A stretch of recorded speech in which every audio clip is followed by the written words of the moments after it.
दिहल जिंदगिया के कहीं सुनसान गे, कहीं सुनसान गे। बन गे ही काहे आन जाने गे जान, बन गे ही काहे आन जाने गे जान। देके दिल में दर्द गे ही मारत लेके दूसर गे, मारत लेके दूसर गे।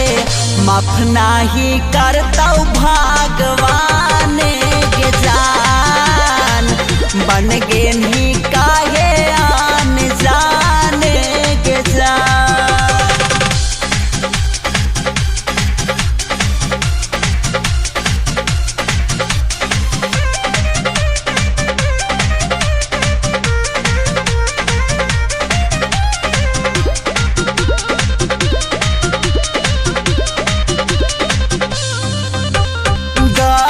के बादरिया देनी आखिया में डाली गे, सुगानियन रखले हलियो तोरा दिल में पाली गे।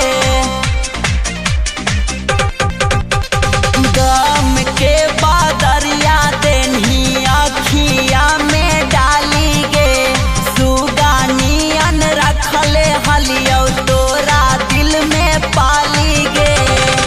होते हो करे जवा में दर्द मरनी ऐसन बाने गे, मरनी ऐसन बाने गे।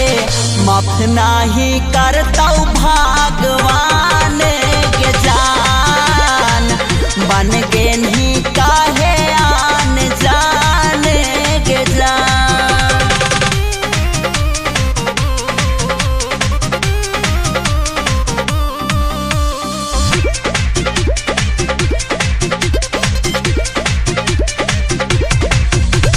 पगला दीवाना कहेला हमरा अब सारा जमाना गे, अरुण छैला के कैनी काहे अपने से बेगाना गे।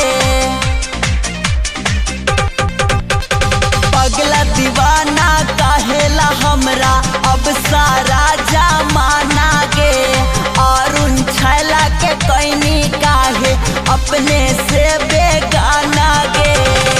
जाके अमित यादव के बानी गेन हिसान गे, बानी गेन हिसान गे।